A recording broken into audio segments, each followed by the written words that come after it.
Seekor lintah raksasa merayap masuk ke lengan Bapak Bei. Bapak Bei dengan kasar mencabutnya dari daging. Lintah itu minum banyak darah Bapak Bei. Tubuhnya membengkak besar. Namun, detik berikutnya Bapak Bei malah mengatakan lintah bisa dimakan. Lintah ini mengandung protein yang kaya. Bapak Bei mencoba menelan lintah itu utuh. Prinsipnya adalah, di alam, tidak boleh melewatkan makanan. Bapak Bei langsung memasukkannya ke mulutnya. Namun, situasinya tidak menggembirakan. Cakar lintah menempel kuat di mulut Bapak Bei, menyebabkan rasa tidak nyaman yang sangat. Bapak Bei ingin memuntahkannya. Namun, lintah menempel sangat kuat. Akhirnya, dia mematahkan ranting untuk membuat sumpit. Lalu, langsung mencabutnya. Terperangkap di tenggorokannya oleh lintah. Hampir membuatnya sesak napas. Namun, dia tidak ingin melewatkan protein yang ada di depannya. Setelah dia membunuh lintah air, dia memasukkannya kembali ke mulutnya. Menurut Bear, ini adalah sosis alami. Wow, rasanya cukup kenyal. Proteinnya mungkin beberapa kali lipat daging sapi. Setelah sedikit istirahat, dia melanjutkan perjalanan. Kali ini Bear tiba di Taman Perlindungan Hewan terbesar di Afrika Selatan. Karena pagar perlindungan rusak, seekor singa dan seekor babun melarikan diri dari pagar. Tugas Bear adalah menemukan mereka kembali. Kemudian memperbaiki sistem listrik. Bear membawa beberapa peralatan tali. Dia berencana untuk mencari babun terlebih dahulu. Menurut deskripsi staf, terakhir kali Simba terlihat di tebing pantai. Jadi Bear memilih naik helikopter ke sana. Ini adalah sudut Afrika. Salah satu perairan paling berbahaya di dunia. Di bawahnya, ombak bergelombang memukul karang. Air masih penuh dengan hiu putih besar yang renyah. Tiba di tujuan. Karena alasan topografi, helikopter tidak bisa mendarat. Jadi, kakek hanya bisa meluncur ke pantai dengan tali. Kakek baru saja berangkat untuk mencari jejak Simba. Dan menemukan hidangan lezat yang langka. Harimau tanah yang kaya protein.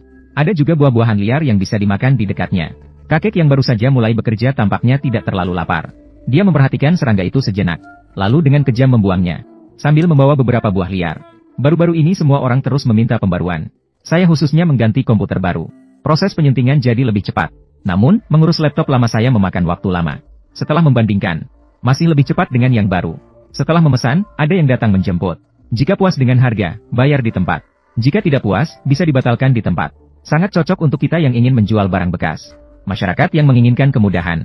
Kunci utamanya adalah berbagai jenis barang bekas yang mereka terima sangat beragam. Bahkan model yang kurang populer pun tidak perlu khawatir. Mereka menerima bahkan pena tablet. Ayo, kalian juga segera daur ulang barang bekas untuk mendapatkan uang. Tidak lama kemudian, Daisy menemukan jejak hewan. Jika tidak salah tebak, itu harus jejak yang ditinggalkan oleh Wu Kai. Daisy mengeluarkan teropong untuk mengamati sekitar. Dia menemukan seekor macan tutul muncul di bukit lain. Sepertinya macan tutul itu juga tertarik pada babun. Ini tidak bagus. Jika babun dimakan, pasti tidak akan mendapatkan gaji. Untungnya, ahli berburu masih punya trik. Dia mengeluarkan buah liar yang telah dia petik sebelumnya. Lalu dia mengikat buah liar itu dengan tali. Kemudian langsung melemparkannya ke depan babun. Babun langsung berlari mendekat saat mencium aroma buah. Daisy memikatnya perlahan seperti memancing. Babun tidak tahan lagi. Babun datang, mengambil buah terakhir, dan sekaligus membersihkan Daisy. Kemudian ia berlari dengan bangga. Untungnya, Cheetah juga melihat MRB. Ketakutan, ia melarikan diri gemetar. Takut berjalan lambat dan berubah menjadi sate. Si kakek melanjutkan pencariannya di sepanjang pantai. Menemukan Simba memandang laut dari tebing seberang. Menemukan Simba belajar. Jika berkeliling akan terlalu lambat. Untungnya, sampah plastik ada di mana-mana di bumi. Si kakek dengan mudah membuat perahu kecil. Lalu ia menarik rakit dan langsung berangkat.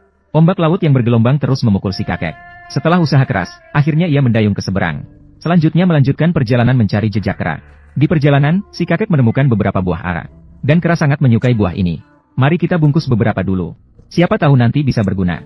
Si kakek bertemu dengan kera di tikungan. Saat ini, ia sedang santai makan. Kali ini tidak boleh biarkan dia lari lagi. Si kakek menggali lubang kecil di tanah. Letakkan beberapa buah ara sebagai umpan. Kemudian tutup dengan tanah. Tidak lama kemudian, sang babun tak tahan godaan dan berlari ke sana. Melihat kesempatan telah matang. Si kakek langsung menangkapnya dengan cepat. Saat ini harus terus melemparkan buah ara ke babun. Untuk menstabilkan emosinya. Kemudian mengeluarkan radio untuk memberitahu penjaga hutan. Masalah babun terselesaikan. Tugas selanjutnya adalah menangkap singa. Arah kabur singa ke utara. Si kakek harus melewati beberapa ngarai. Tidak lama setelah berjalan. Di depan, sebuah jurang menghalangi jalan. Jelasnya, berjalan mengelilingi bukanlah gaya si kakek. Biarkan saja. Dengan satu backflip, dia melompat turun. Kemudian, si kakek berenang ke arah hilir. Dia segera berenang ke tepi pantai. Setelah naik ke darat, dia melanjutkan perjalanan ke tujuannya. Saat itu, kakek menemukan darah mengalir dari tangannya. Astaga! Seekor lintah gemuk menempel di tangannya. Sebenarnya lintah bisa dimakan. Ini juga kaya protein. Tidak ada makhluk yang berani mengambil keuntungan dari kakek. Maka dia langsung mengunyah lintah itu di mulutnya. Dia ingin menyerap kembali darah yang hilang. Namun dari ekspresi kakek, sepertinya rasanya tidak enak. Sedikit mirip sosis alami. Untungnya proteinnya beberapa kali lipat dari daging sapi. Dia dengan terpaksa menambahkan sedikit. Kakek melanjutkan perjalanan ke depan. Tiba-tiba dia tersandung oleh sesuatu. Astaga! Seekor ular sanca melingkar di leher kakek. Ini adalah ular sanca ekor merah. Kekuatan mereka sangat besar. Biasanya mereka akan mencekik leher mangsanya sampai mati lemas. Si Beye bertarung dengan mereka selama 300 putaran tanpa mendapatkan keuntungan. Akhirnya dia terpaksa menyelam ke dalam air. Ular laut yang terkejut akhirnya melepaskan Beye. Beruntung dia memiliki pengalaman berburu yang kaya. Kalau tidak, tim produksi akan langsung memulai acara. Setelah naik ke darat, dia menemukan kakinya tergores besar. Jika tidak segera diobati, ada risiko infeksi. Dia ingat ketika baru mendarat, ada bunga liar besar di pantai. Dia segera pergi ke pantai dan memetik beberapa. Lalu dia mencabut duri di atasnya. Menyuntikannya ke daging di sekitar luka. Ini dapat memberikan efek bius. Namun ini hanya dapat meredakan rasa sakit sesaat. Untuk menangkap singa dengan lebih efisien, Beye meminjam kuda dari kebun binatang. Saat itu, dia sedang berkuda di padang rumput, mencari singa yang melarikan diri. Tidak lama kemudian, sang kakek segera melihat asap membara tidak jauh dari sana. Itu mungkin akan menarik singa lapar untuk datang mencari makan. Sang kakek mengikat kudanya jauh dari asap membara. Seorang peneliti hewan sedang melihat keluar dari tenda. Dengan tegang memperhatikan tamu yang datang tanpa diundang. Keadaan mendesak. Jika tidak bertindak segera, orang ini akan berada dalam masalah.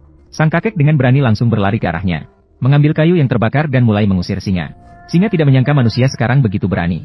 Setelah sebentar bertahan, singa pergi dengan tidak puas. Sang kakek meminta peneliti untuk segera mengendarai kudanya dan meninggalkan tempat ini. Dia harus mencari cara untuk menangkap singa sebelum malam tiba. Berkeliling di sekitar, sang kakek menemukan seekor kijang mati karena panas. Lalu dia memotong sepotong daging kaki domba untuk menggoda singa. Baru saja berjalan sebentar, singa sedang santai berbaring di tanah. Singa sedang beristirahat di tanah. Sibi tidak ingin melewatkan kesempatan dengan berani. Tanpa ragu, dia membuat perangkap dengan ranting pohon. Kemudian dia melemparkan daging rusa sepanjang jalan. 2,5 menit kemudian, singa sama sekali tidak tertarik pada umpan. Sibi kehilangan kesabaran sepenuhnya. Dia memutuskan untuk langsung menggunakan dirinya sebagai umpan untuk menggoda singa. Dia membungkuk dan membelakangi singa. Ini akan membuat singa mengira kamu terluka. Benar saja, singa berlari liar ke arahnya. Jangan pernah membelakangi singa. Sibi dengan cerdik mengarahkan singa ke dalam kandang. Lalu menutup pintu. Tinggal menunggu petugas hutan datang untuk membawa pergi singa. Sibi yang berhasil menangkap hewan liar dengan senang hati berdiri di atas pohon sambil menikmati pemandangan. Tiba-tiba mendengar raungan di belakang. Jantungnya berdebar kencang. Melihat situasi, Beye segera berubah menjadi Bolt. Dipermainkan berulang kali. Singa ini sudah membenci Beye. Mengejar tanpa henti dari belakang. Beye berlari ke depan mobil. Menemukan pintu mobil terkunci. Tanpa pilihan, Beye harus berlari ke semak-semak di samping. Untuk mengurangi beban di tubuhnya, Beye berlari sambil melepas pakaian. Akhirnya berhasil bersembunyi di semak-semak setelah beberapa saat. Namun singa di belakangnya terus mengikutinya. Dengan begitu, akhirnya akan dikejar. Beye tiba di tepi sungai. Tanpa ragu langsung melompat ke dalam. Mengira berhasil lolos.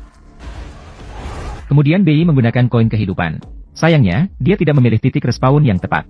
Singa itu menatapnya dengan mata tajam. Singa jantan Afrika kali ini tidak main-main. Berteriak semangat dan menyerang Beye. Beye tahu tidak bisa pergi ke semak-semak. Kemampuan memanjat pohon tidak sebagus singa. Kali ini, si kakek dianggap sebagai ahli di dunia persilatan.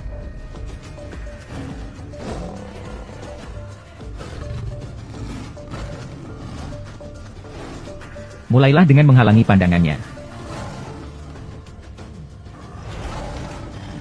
Lalu berputar ke belakang. Curi perekatnya. Curi kentutnya.